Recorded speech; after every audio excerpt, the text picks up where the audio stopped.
В родното село на големите български творци, писателят Николай Хайтов и карикатуристът Борис Димовски, село Яврово, се проведе последният етап от културните празници на община Куклен да съхраним традициите. Той бе озаглавен творческа работилница Яврово, в която млади художници пресъздаваха героите на Хайтов и карикатурите на Димовски. Това са наистина огромни творци, български творци, които са свързани точно с традициите, с обичаите, с закваската на Яврово. Тоест в тях е явровското и родопското, разбира се. Идеята на творческите ателиета Хайтов и Димовски е да възродят живото присъствие на великите явровци, но и да подпомогнат опазването и претворяването на културното наследство на региона. Сред участниците в празника бяха правнучката на Николай Хайтов Деница Алексиева и неговата внучка Елица Гигова.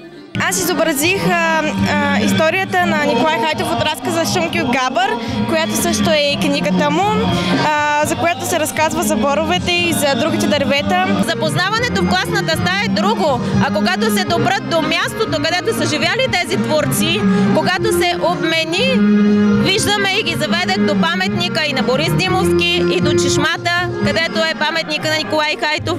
Така те се пренасят, иначе турена къл в глава не седи. Сред гостите на празника бе един от близките приятели на Николай Хайтов, Димитър Пейчинов. Като какъв човек ще го запомните? Като един превъзходен човек с необикновена богата ерудиция. При него нямаше излишна дума. Всяка една негова книга е продължение на вазовото стихотворение "Аз съм българче". Няколко часа след стартирането на творческата работилница, разказите на Хайтов, "Мъжки времена", "Шумки от Габър" и "Козият рог" се оказаха сред любимите на участниците. Викам му на моя син: "Абе, Кире." В програмата взе участие и самодеен състав Яврово, който разигра етюди от "Дърво без корен". Обаждат ми се веднъж по телефона, търсили другаря инженер Игнатиев. Викам: "Бе, кой е той Игнатиев, бе? Пък то